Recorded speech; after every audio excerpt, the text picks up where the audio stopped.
রাষ্ট্রীয় অতিথি ভবন যমুনায় উপদেষ্টা পরিষদের একটি বিশেষ বৈঠক অনুষ্ঠিত হয়েছে।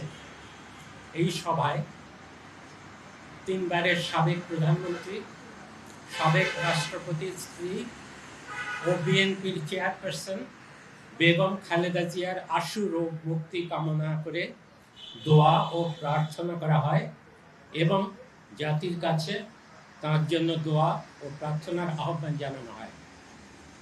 সভায় বেগম খালেদা জিয়ার বর্তমান শারীরিক অবস্থা বিবেচনায় হাসপাতালে তার নির্বিঘ্ন চিকিৎসা, প্রয়োজনে উন্নত চিকিৎসার জন্য বিদেশে নিয়ে যাওয়ার পরিকল্পনা, তার নিরাপত্তা ও যাতায়াতের সুবিধা এবং উচ্চ মর্যাদা বিবেচনায় তাকে রাষ্ট্রের অতি গুরুত্বপূর্ণ ব্যক্তি ভিভিআইপি ঘোষণা করার সিদ্ধান্ত নেওয়া হয়।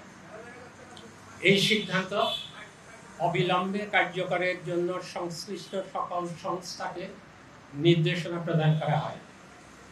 এ বিষয়ে বেগম খালেদা জিয়ার পরিবার ও দল অবগত রয়েছে।